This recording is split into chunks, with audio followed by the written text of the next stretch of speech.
Hey les amis, bienvenue à mon mini-cours simplifié de nutrition où vous allez apprendre tout dont vous devez savoir sur la nutrition le plus simplement possible pour pouvoir atteindre vos objectifs et comprendre quoi, quand et comment manger. C'est votre première vidéo parmi plusieurs d'autres sur la nutrition. Et aujourd'hui, nous allons parler de calories et de macronutriments. C'est des mots qu'on entend si souvent. Et certaines personnes ne savent pas vraiment ce que c'est. Qu'est-ce qu'une calorie ? Est-ce que toutes les calories sont pareilles? Y en a-t-il qui sont mieux que d'autres?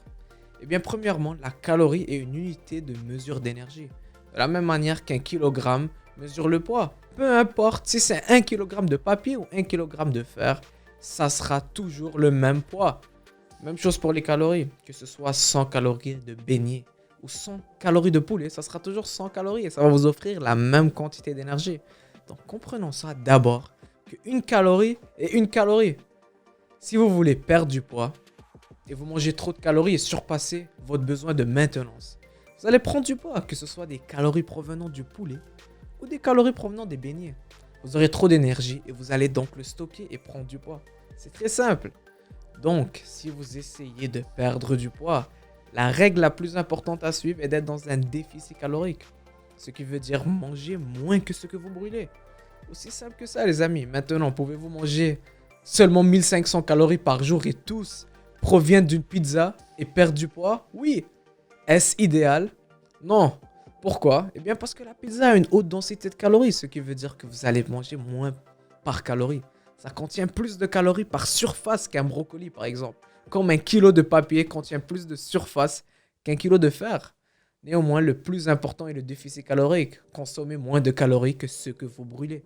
Si vous voulez absolument manger votre pizza et vous êtes dans un déficit calorique, vous pouvez le faire et continuer à perdre du poids.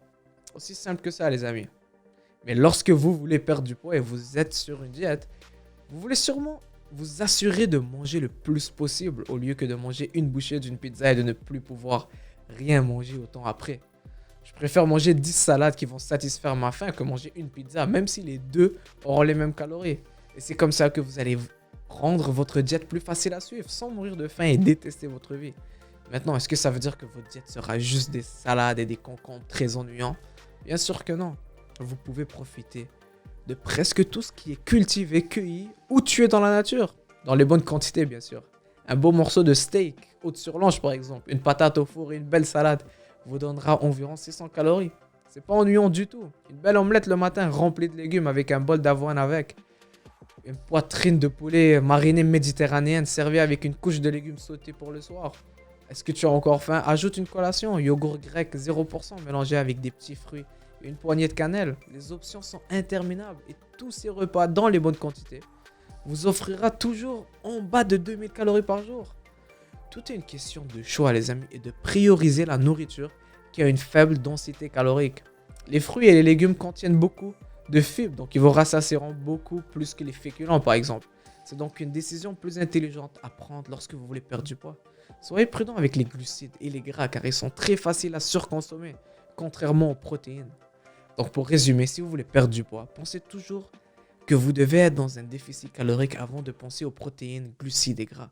Et c'est la première et la plus importante étape. Appuyez sur le lien pour savoir combien de calories vous avez besoin par jour pour maintenir votre poids et consommer environ 500 calories de moins par jour.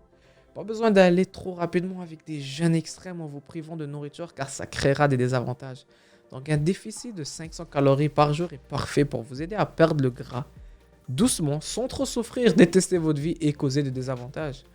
Faites-le doucement mais sûrement et enlevez ce poids pour de bon.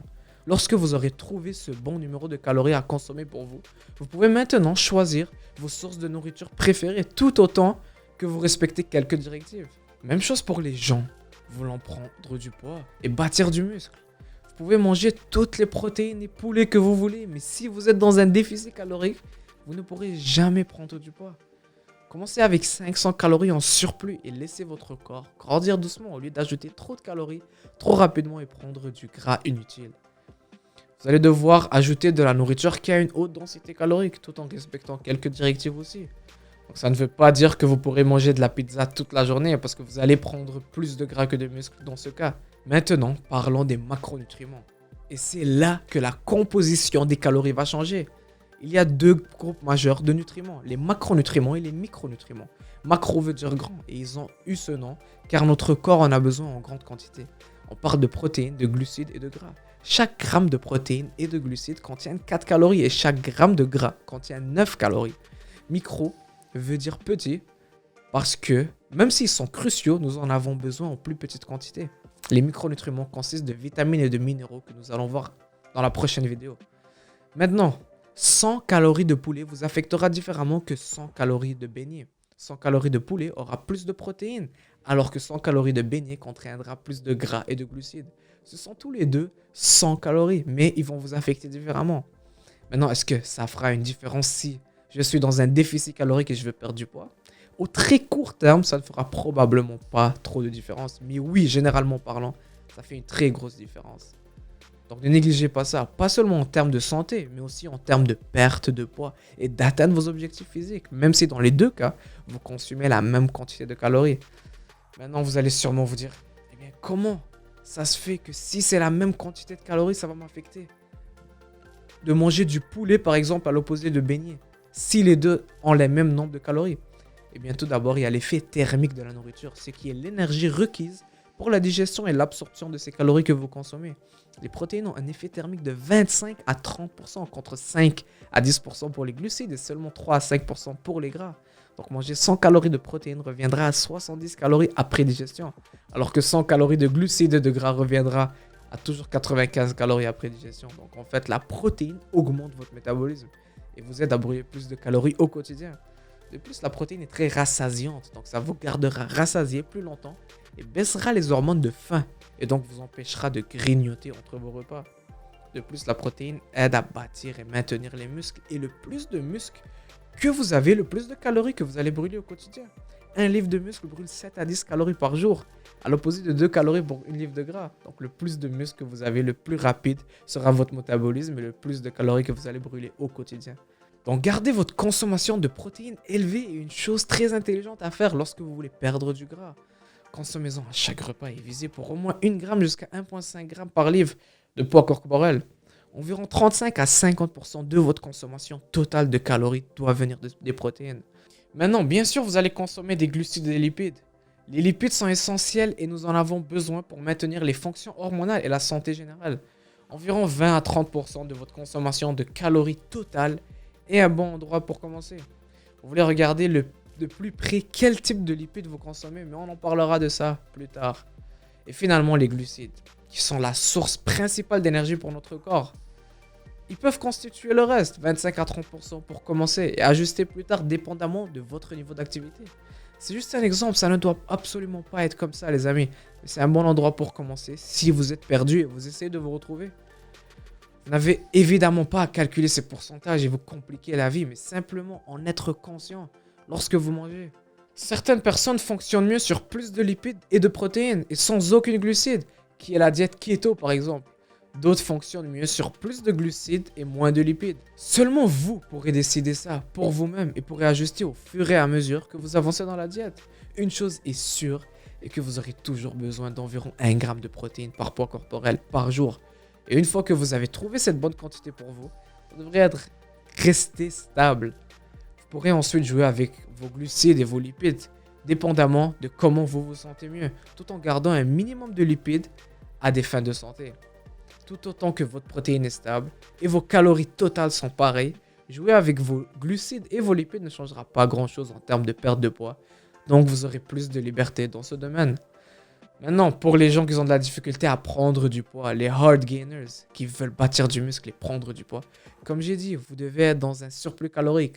Manger des protéines est plus difficile que manger des glucides ou des lipides et ça gardera votre métabolisme élevé et donc vous fera brûler encore plus de calories, ce qui n'est pas dont vous avez besoin. Beaucoup pensent qu'ils doivent ajouter leurs protéines pour prendre du poids, mais si vous êtes dans un déficit calorique, vous ne permettez pas aux protéines de faire son travail et elles sont utilisées pour l'énergie au lieu que pour bâtir du muscle. Donc dans ce cas, vous voulez baisser un peu votre consommation de protéines et augmenter vos glucides. Gardez vos protéines entre 0,7 et 1 g max par livre de poids corporel et poussez vos glucides. Pour les hard gainers, consommez la majorité de vos glucides provenant des féculents faciles à digérer comme le riz blanc, les patates et même les pâtes Et le pain blanc si vous n'avez pas d'intolérance. Ces féculents sont plus faciles à digérer que l'avoine et le riz brun par exemple. Ils garderont votre glycogène musculaire rempli et épargnera les protéines en leur permettant de faire leur travail. Parce que votre métabolisme est si rapide et si vous ne consommez pas assez de glucides, votre corps va commencer à utiliser toutes ces protéines pour l'énergie. Donc augmentez vos glucides, augmentez vos calories et laissez votre corps utiliser ces protéines comme il se doit, pour bâtir du muscle et non pour de l'énergie.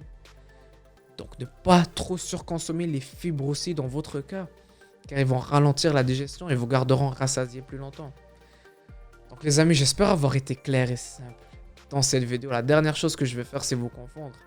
Donc on a vu que la calorie est une unité de mesure d'énergie et qu'un déficit calorique est crucial pour perdre du poids et un surplus est crucial pour une prise de poids. Ça reviendra toujours à cette équation de calories consommées et calories brûlées, bien que notre corps réagit différemment aux différents macronutriments et on a vu comment utiliser cela pour optimiser nos résultats. Dans notre prochaine vidéo, on va parler de micronutriments, voir leur importance et comment ils peuvent vous aider à atteindre vos objectifs et maximiser votre santé. Ciao, à la prochaine.